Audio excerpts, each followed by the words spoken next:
Hello, welcome to Module 5. This is Chapter 9, Muscles and Muscle Tissue.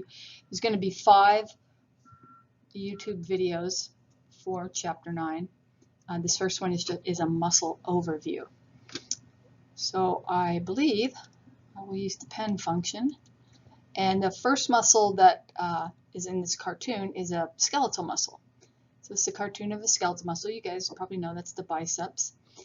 The middle cartoon, this is the heart, and you'll cover all about heart muscle and heart muscle physiology in 202.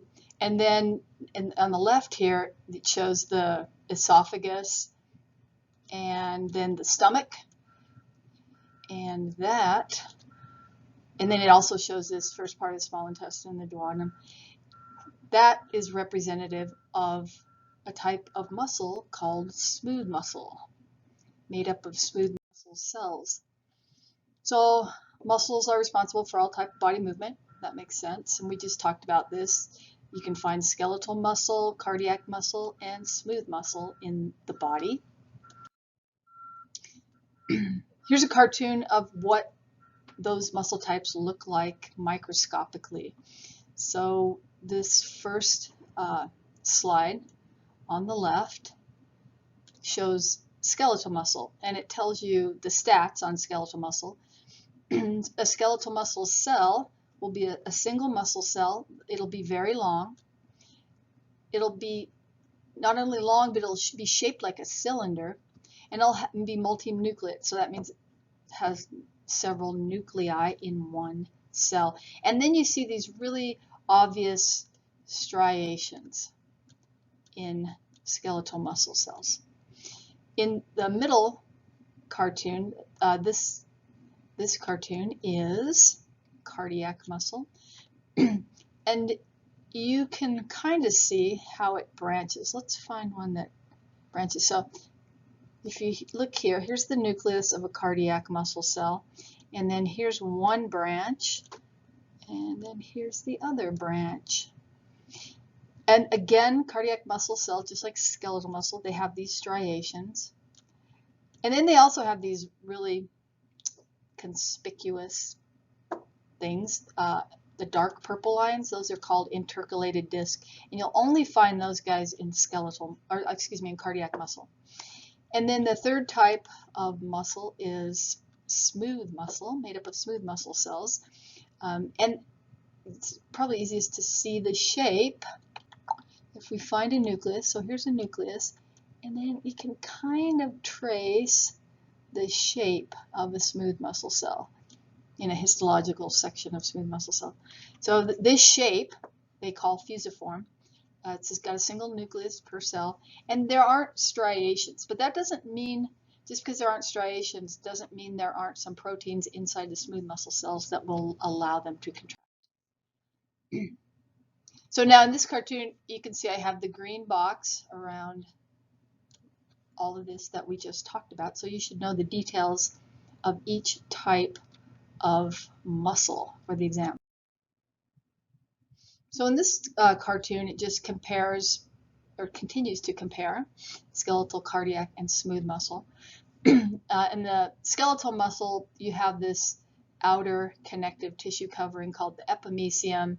And then when the epimysium dives in and forms around these bundles of muscle cells, you call that the paramysium. So the paramysium surrounds what's called the fascicle.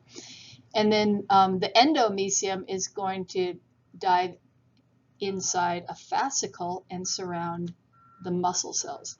And you can see that cardiac and smooth muscle both have endomysium, but they don't have the paramysium or the epimysium. Here's a cartoon of smooth muscle cells. So this is a cross section. This would be a cross section from some part of the small intestine probably. And you'll learn all about this in 202, but in the innermost part of the tube, you have this tissue. It's called mucosa, and then deep to the mucosa, you have this submucosa.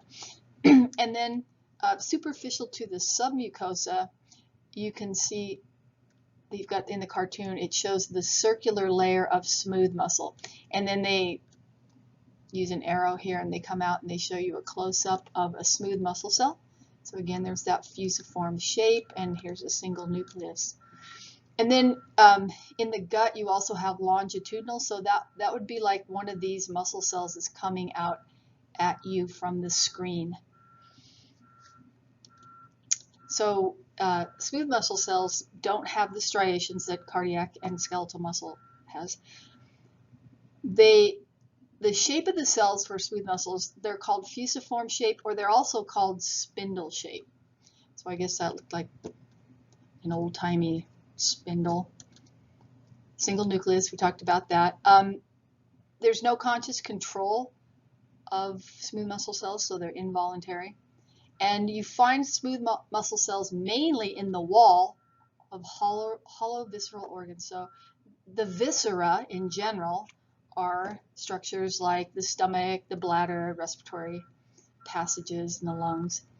So you find smooth muscle in the wall. So this, from here to here, would be the wall of the intestine. And that's where you find smooth muscles.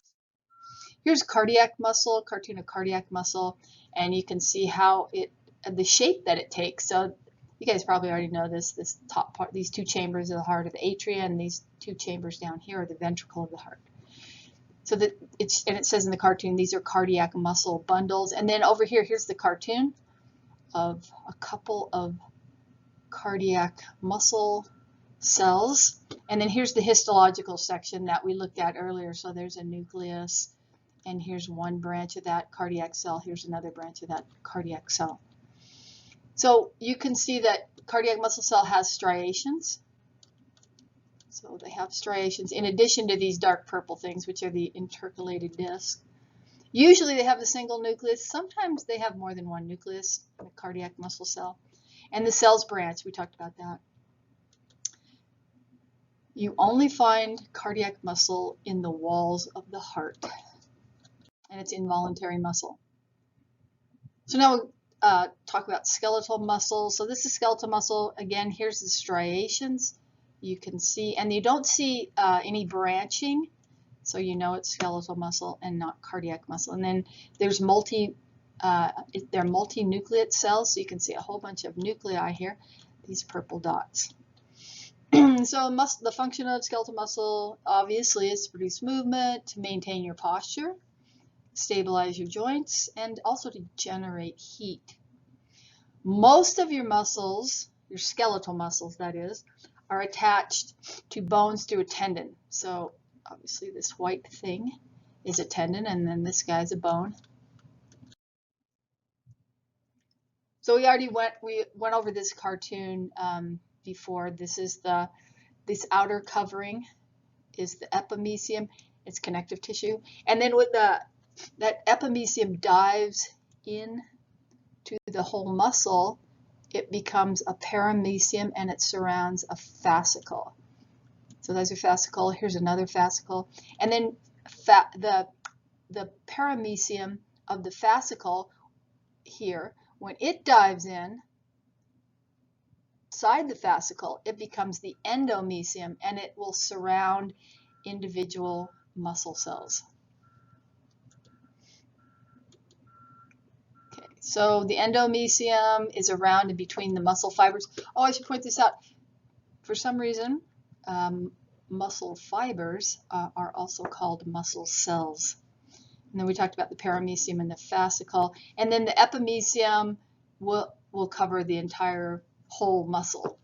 So for example, if this were a bicep muscle, the epimysium would cover that whole bicep muscle. And then it doesn't show it in the cartoon, but there's a connective tissue fascia superficial to the epimysium.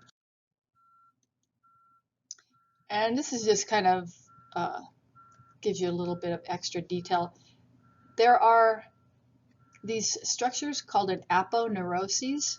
So you can see them here on the skull, and then here in the cartoon of Joe Sixpack, you have an aponeuroses. They're sheet-like structures, and they attach the muscles indirectly to a bone or a cartilage or to a connective tissue covering. bone.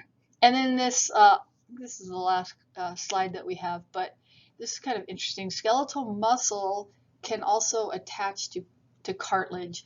So this is a cartoon of the larynx. So here's, get our bearings, here's the hyoid bone, and then this is your epiglottis, you know, that covers over your glottis, which is the entrance to the trachea. And then this is the laryngeal prominence, that's your Adam's apple. And it shows here this muscle called the thyrohyoid muscle will connect to this piece of cartilage. So you can connect not only muscle to bone, but you can connect muscle to cartilage. And we already talked about that way. And skeletal muscle can attach to other connective tissue like fat. And then here's a cartoon of that aponeuroses. And here's interesting, I know we haven't gotten to the facial muscles yet, but you can see that there aren't any tendons in any of the facial muscles.